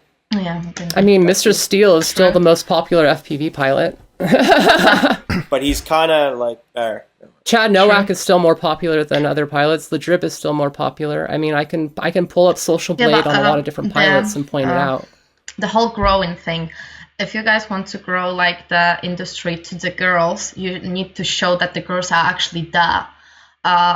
It's way different when you will say to someone that, hey, you know what, little girl, you can do it too. And then this girl is doing, wow, really? And she sees a bunch of 20 guys and no girl. And she's like, okay, no, because there's no girl. And this is why I'm going to most of the events, to show the girls that actually girls are there. And as far as I know, it's actually working. When I was in Ukraine, I was talking to lots of little girls. They were doing interviews with me. They actually turned out that they invited me to show that the girls are doing this too. The same happened in Korea. That was 100 pilots, one girl only. That was just me, but they were showing me that I'm there. So if you want to grow the hobby, to show the girls that they can do it too, you need to show them that they really can do it. Not just say that, hey, you know what, you can do it. Just, you won't get popular. And this goes back to other than the top them. names, other than the top names in the industry that have been there pretty much from day one, or even like, I know the Drib Drew, he's surpassed me in subscribers, I'm sure. But so just let's disregard those people. If a new female pilot comes into the scene, do you think that their social media would go faster than a really like, say, like Robogenesis, who's a really good pilot, right? And that's killing it and making really good edits and all that stuff. Do you think their social media would grow faster than his if he worked at it every single day faster, or as much as the female edits, your music, all the kind of stuff combined? It doesn't matter if you will make awesome footage, awesome music, and awesome vlogs. You have awesome personality. Then you're a Drib. Everyone loves you, and it doesn't matter if Dribby Boo is a girl or a girl. You know, girl, guy, who cares? Because he makes awesome content, so you are watching it. I know lots of girls that are having their YouTube channels. They are pretty good, but they haven't really got above 100 subscribers. But do you think they're held back because they're female, or because they don't have the skill set that you described? Lots of the girls are having the problem that they don't believe in themselves. Because what they see and what they get is the... for example, the first FPV video I've seen was something on Rotor Riot, but that was still and something, and I saw his tricks and everything, and I was looking at it, and I was like, whoa. And then I saw Zoe. That was 3 years ago. And I was like, whoa, girl can do it too. Okay, I can do it. And that was pushing me still. And since I remember that when I first talked to Zoe, that was 1.5 years after I actually started, I was like, oh my God, I'm talking to Zoe. And now I'm like, oh my God, it's me. like seriously, her social media has grown out. And like I was telling her today, like, I haven't been paying attention to social media lately. Like, damn, girl, you've got it like dialed. And that's one of the biggest things is like, it doesn't matter if you're a guy or a girl, if you have that stuff on lock, it's going to make a big difference. I mean, Drew, you're great at social media. Lexie's great at social media. I mean, Chad, you could say you're a mastermind. I remember I was just posting my videos and I wasn't posting myself, and I was still going up. I was just doing like videos of the road. I wasn't showing myself, and it was still going up. And when I started to show myself as a person, it just went... When I was thinking that I'm not good enough, that I'm weird, that no one would like me, and then I thought, okay, let's just do it. And well, it's even nice as you. Like, people can't connect to drone footage, but they can connect the face behind the goggles. I mean, this is not human. To the colors and everything. Everything's purple. I mean, you know, like once you do that, it makes a difference. This was my next thing I wanted to bring up. And I don't feel this way at all, okay? I'm just putting it out there. Do you think that there should be a woman's class in racing? No. Because there's no physiological difference, right? That's why it hasn't worked well for Yeah. chess. Like if you look at chess, where you have yeah. no physiological difference, what happened there Wait, is did that they you have split a it male. in chess? Yeah, I yeah. didn't know that. And this did. is the F thing, is that all the players are ranked, and the female players are ranked lower because they're unable to play against the higher ranked male players and climb up on the ladder. Have they ever done a study where That's they've pretty taken the top rank? fucked up, dude. We actually have the same thing at FI events. They have a junior class, women class, and men's class. Wait, what events? And FAI. So Wait, what's I was FAI? trying to talk to Yeah, them. just explain that to me because I don't That's know. something either. like multi-GP, FAI. but for Europe It's and the Asia. closest thing that might get us into the Olympics. It's That's true. But the problem was we got to know that there is such a thing. So now we had the requirements for the national teams. 3 guys, 1 junior and 1 female. And I was the best female in my country because I wasn't the only one. So there was a freaking big storm about the ISAC. I will make our team lower and everything. And then it turned out that we have a separate thing for this, and everyone was saying that they will write to FIE that this is bullshit and so on and so on. So I wrote to FIE about it, and I finished as a FIE subcommittee, and I'm still talking to them that this is not the best idea. I mean, it's good to say like you have to get a girl in the team if you really want to, okay, but making a separate like trophy for a girl for flying, it's just Totally not it's just demeaning. not gonna happen. Yeah, it's I'm working sorry, I had to against beat women. a bunch of guys for this giant phallic-looking trophy, okay? Do not make a separate trophy for me. I worked So- hard for this. Now, we see this For in racing. 2018, it is happening, but for 2019, I'm still talking to them that this is not a good idea, and they are trying to tell me that it is. And of course, a bunch of guys is telling me that. Well, we see this in racing. Like, look at the Indy circuit. There's 1 female driver, Danica Patrick, and I don't know any. I don't know if there's no female in multi-GP, which is, or not multi-GP, MotoGP, which is the highest end motorcycle racing, or F1. I know maybe in NASCAR there might be now. Now, if you look into the histories of F1, you'll see that there were female drivers back in the day, but due to the issues that they had within the league and being treated like absolute shit, they got out of it. And Getting F1, less money for the absolutely same thing. horrible. If you look into the history of that, it is absolutely deplorable how they were treated back in the day. And now we just have that holdover where, yeah, women could get into racing, but that world is now completely male-dominated, so it's really hard to make an inroads. I mean, So how do we prevent this world, our by world, from promoting becoming more male female dominant? pilots, by just including them. I mean, it's as But simple. showing them. Yeah, it's as simple as that. It's so freaking simple. Show them, just show that they actually exist. so we need to have a It shouldn't be like, it shouldn't be a unicorn. It should be just known that girls fly too. It shouldn't be like, oh really? But it should be like, of course. Chad, you you know. want to say something? Well, okay, so so there's two pieces I want to take away from everything I was just listening to. One, I think, if Rotor Riot is that influential, I think we need to get female pilots featured on the show. We obviously had Zoe, and that was a while ago. Well, and we had Drone Doll. Yes. So we've done it, but it's And you had Julie at one point. Yeah, she was in Ibiza. But it doesn't stand out. That's the problem, is that we have done it. We can name 4 or 5 episodes that prominently feature But it's not a female core. pilots. It's Okay, not part how of the many core episodes members. you have? Yeah, a lot, right? So that's That's what the I'm saying. So it's problem. been done, but it doesn't stand out as something we've done. Well, hold on. You guys need a female. No. A female.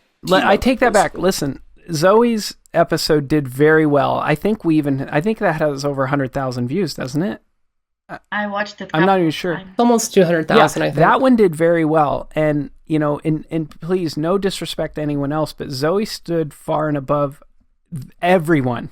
Not like women. physically, I was a lot taller Yeah, than also everybody else on that physically. episode. No, but I'm saying, and I told Lexie this early I'm a on hobbit. too. I said, don't stand out in the females, stand out in the pilots.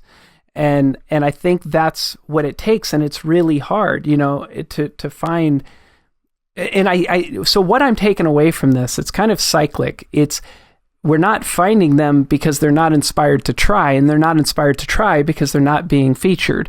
So where does it start? How do we break in? Which comes first, the chicken or the egg? Yeah, and I don't know, but I think, after listening to this, I think we need to put forth that effort, get somebody like Milk on, somebody that I don't want to hear that, oh, she's the best girl in her town. I want to see that that's the best pilot we've had on in a long time. And I think that will really open eyes.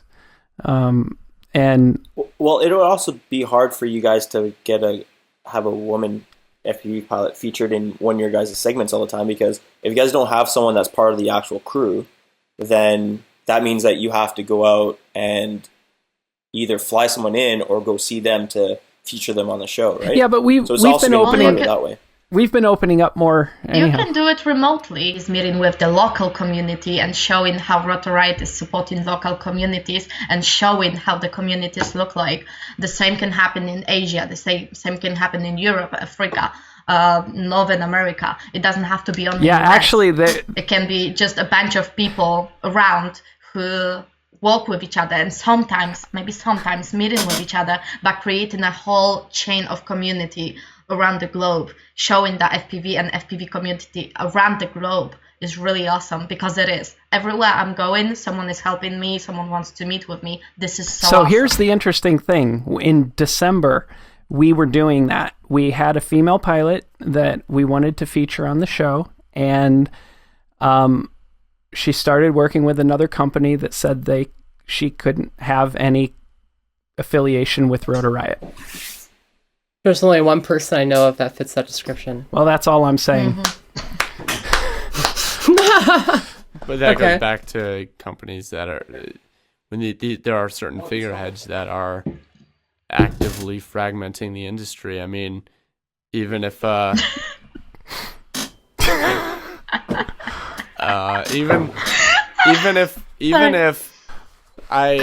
going to take a leap of faith and say whatever it is we're being accused of, because I still don't have a clue, but let's just say I accept all of it and say we done fucked up.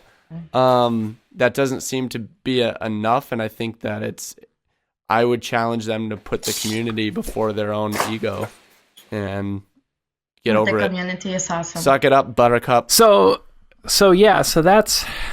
No, and I think we need to put forth some effort in that direction. And Zoe, let me ask, and this is, it's unrestricted, so we can talk openly. I really enjoyed having you on the show, and I felt like maybe shortly after you kind of distanced yourself from us, or just kind of I don't know. I tried to stay in touch, and it just seemed like there was this distance, and I was really hurt because, I was wearing a DR1 hat earlier for a reason. One of the first major drone events that ended up on TV, I was the first pilot invited into that. And I was also the only pilot that was uninvited. And that only happened after Rotor Riot and MultiGP. Both are brands and organizations I told DR1 to work with originally. Once they came in, they brought in their pilots, and I was essentially thrown to the side. I mean, I have a pilot shirt. I was removed from the pilot tent at one point, which made my mother cry, and I left. That's when Chad told me, hey, Zoe, come on the show. We'll film some stuff with you. And I was literally 3 hours out of LA, and I was like, screw this shit. I'm turning back around. I love Chad Kapper. I love what Rotor Riot's doing. I'm going to try to make something good out of a bad situation. And that's what happened. But it hurt. It hurt that none of the pilots stood up for me to be in that event. Instead, they're like, okay, well, that sucks. Let's just throw you to the side and do something else. So I've personally been screwed over in this industry. And it's been hard at times. I've had, for winning this trophy, so much drama came out of this trophy. And it came from a Rotor Riot pilot.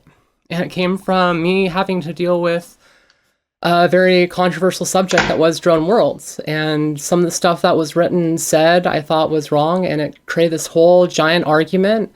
It ended up with me being yelled at for 45 minutes by a certain pilot. And that made me extremely uncomfortable with the whole brand and drone racing and the whole industry.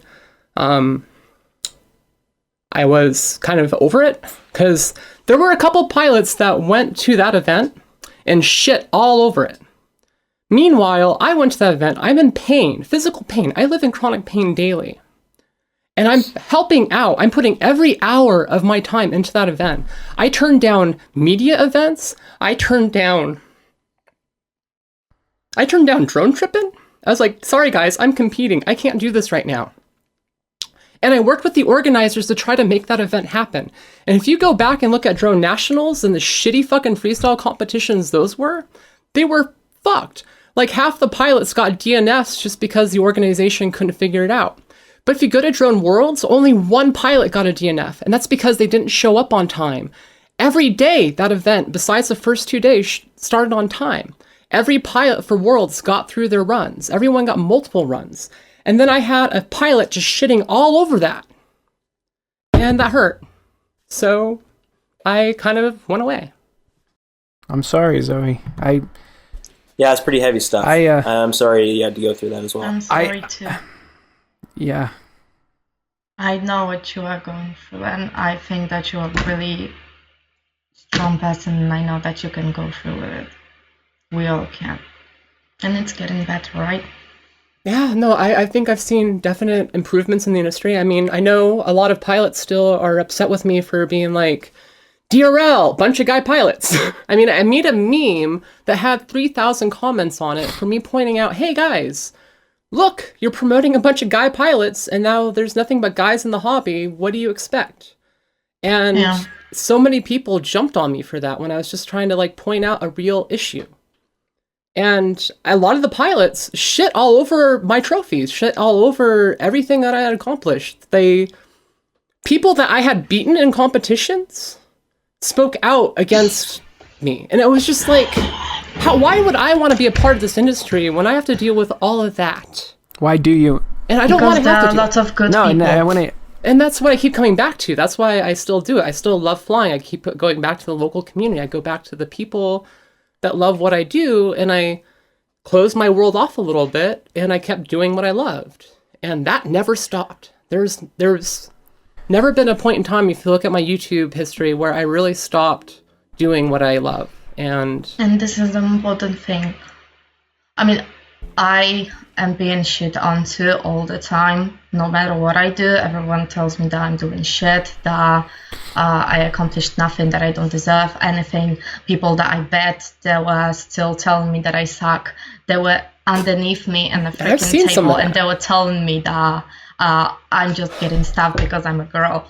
And this is happening a lot. And this is mostly happening in like the area that I was in, and it got so bad that I decided just to leave it all, and I switched countries because in my own they don't like me that, and they don't like me so badly that when I said that I got a trophy from Women and Drones for women to watch, they said why on my photo there's no my ass,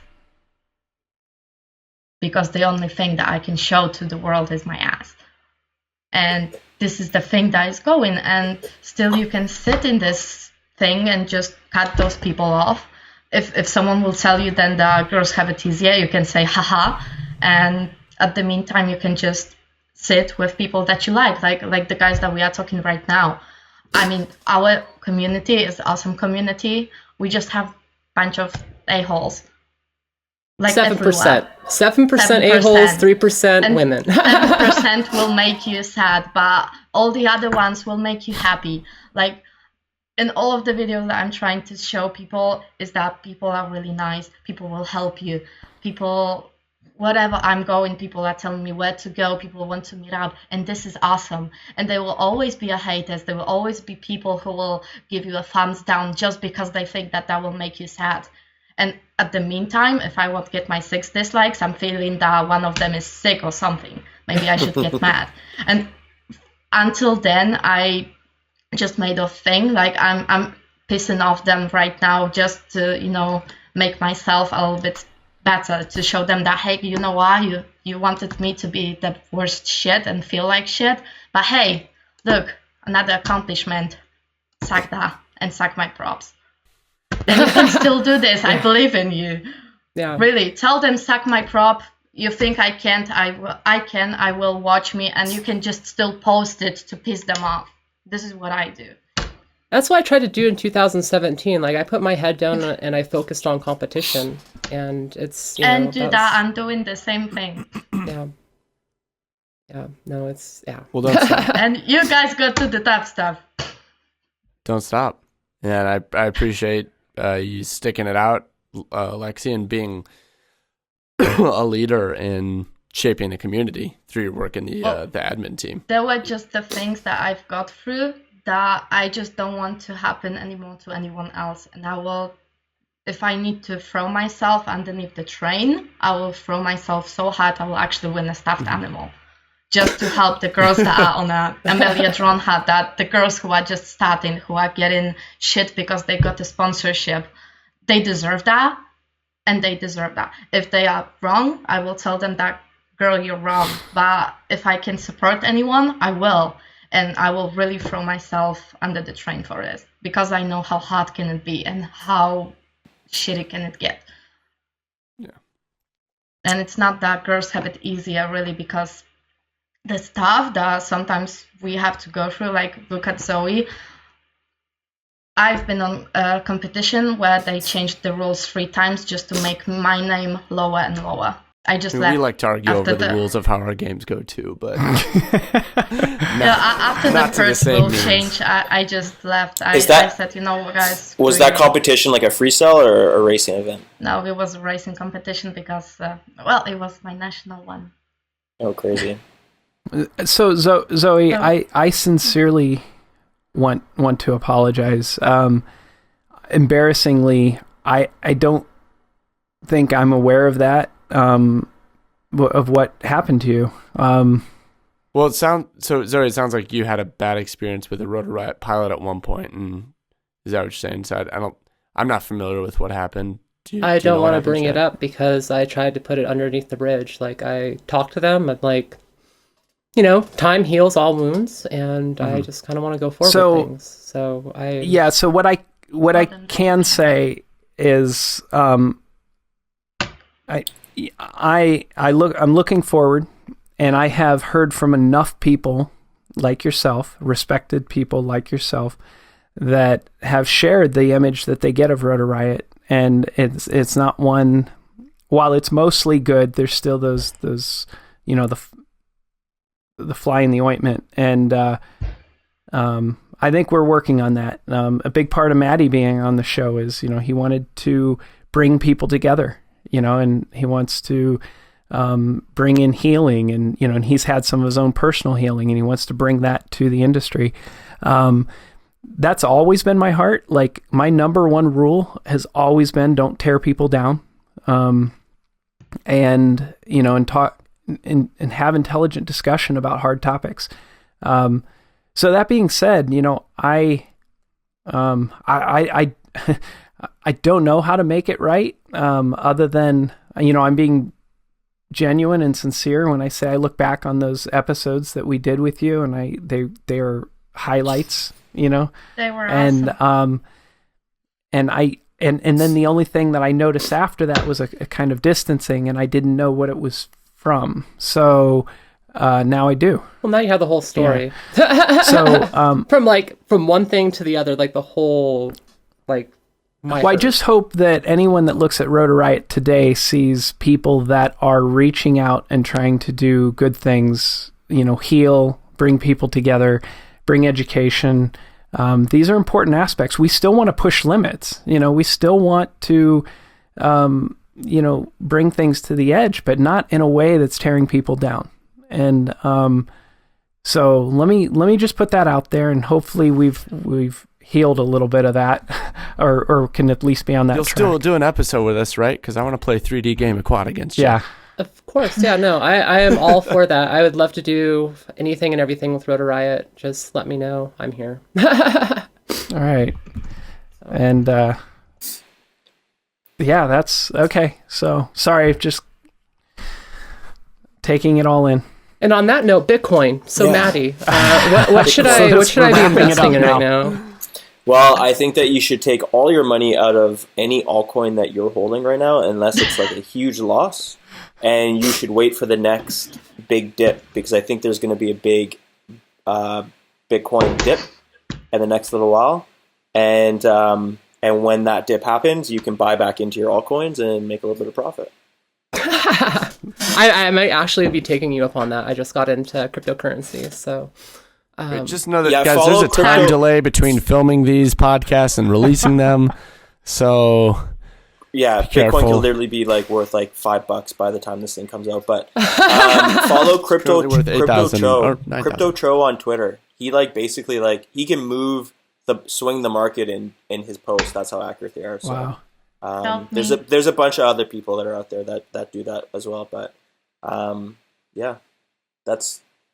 The topics we're talking about is way heavier and way more interesting to me than Bitcoin right now. So this is the one time I'm going to say, let's not talk about Bitcoin. Oh, wow. And Drew's so happy. Whoa. So, well, I think we've breached the 2-hour mark. And I think... we're going to have to edit this. Well, there's so much good. It's a really good podcast, and I don't know if it's the just the topic that we set out for, but I honestly think it's a very rich and fulfilling podcast. I heard a lot that I took in, and and I do apologize for my defensiveness back with the group, but we're trying, and usually the only time. That's the thing. I noticed that, Chad. Like, I noticed that you've been trying. Like, I'm like here to say like things aren't perfect, but I have noticed from Rotor Riot's end that there has been a shift, especially within the last like few months, to try to bring back that love, that passion, that good energy, right? That was kind of there to start with. So, I just want to say thank you for at least doing what you've been doing and continue doing that and more of it. More love, less hate. I agree. Yes. So. Everyone at Rotor Riot wants that. Yes. It's an uphill battle right now, and maybe there's pieces of the history that have to be overcome, and certain elements that we didn't even know about. And so kind of hearing a piece of what happened, you guys got the live reaction to hearing about stuff, right? So this is real time, right now hearing. And I wasn't going to bring it up until Chad Kapper was asked about the distance thing. Like, I was totally not going to bring any of that up. It's I'm glad you something did. I appreciate that you did. And I hope there's you don't mind it being a public thing. I hope you're good with it. Post. I want this to go out. But there was that perspective from the female FPV pilot that I didn't even know existed. So I'm hoping that this reaches a lot of people that are in the community, and if you do hear this, share it. Just because I think it's important to hear this side of the industry. And I think I want to reiterate something we mentioned earlier, that we can expand our mod team from 8 to 20. We can start paying full-time positions. We can do.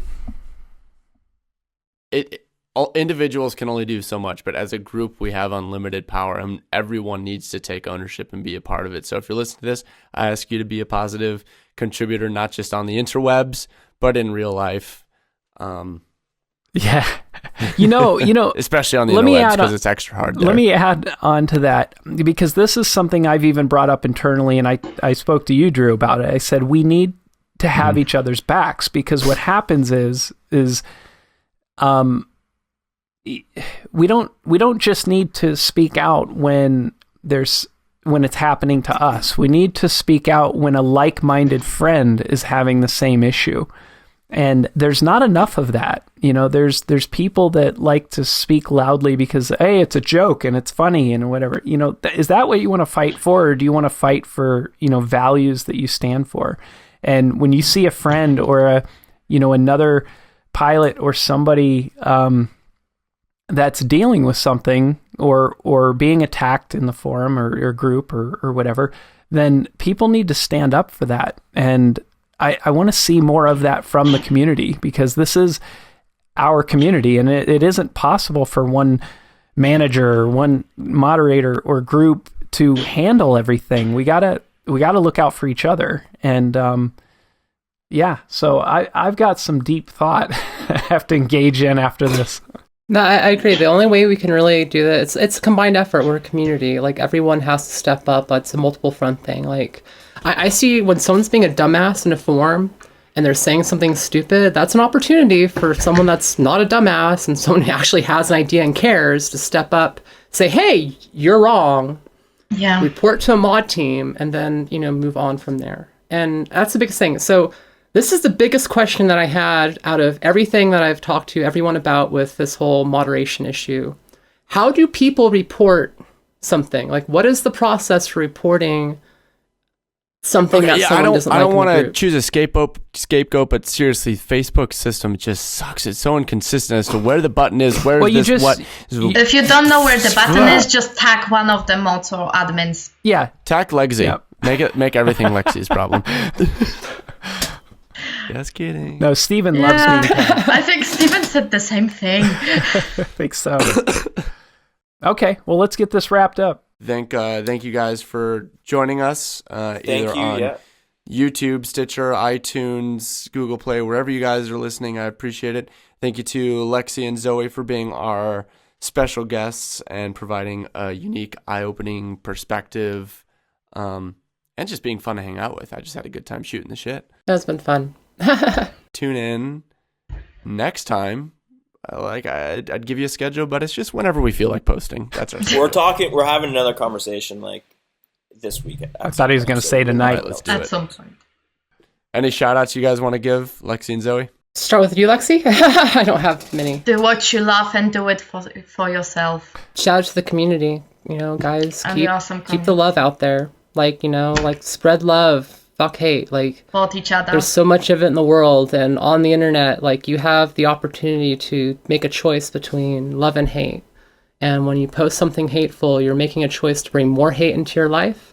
You're internalizing that, and it makes you, at the end of the day, a more hateful person. So you have a choice, love and hate. I choose love. That's great. Thank you, Zoe. Thank you, Lexie. Any shout outs from you, Drew? What's going on with this hairdo, man? There's no way we're not bringing up this hairdo. It's the same as last time. What's going on? It's gone like greenish blonde, but we're gonna cut it. We're just gonna keep shaking it up. Keep you guessing. I gotta bait the hate. That's the same comments. from last time, bait right? the hate. Is it the same as last time? You were around? No, I think I was purple last time. I think. I think you had a blonde, but it looks like it's grown out a little bit. What color do you want, Matty? Purple. Pink. Purple. Pink. Done. Purple. Well, Harry did purple. More purple. I want to see a rainbow on that head. I'm not happy until I see a full-fledged rainbow going back. I do have one shout out. Okay, so I've been flying with one of my best friends lately, and this is him. He's right here. He's a good guy. Hey. Aaron. Hi. His pilot tag is A-bomb. That's E-H bomb. And he's just killing it lately. He's learning MattyStuntz tricks. He's getting stuck in overpasses where I have to go across them at 1 o'clock in the morning and fish his drone out. We spent probably 20 hours trying to get his drone out of a 150-foot tree over the weekend. Vlog it. We didn't vlog it. I did Insta live stream it, but yeah. Wow. Nice. Well, anyways, I think we're out of here. All right. This has been a very unrestricted episode of Rotor Riot Unrestricted.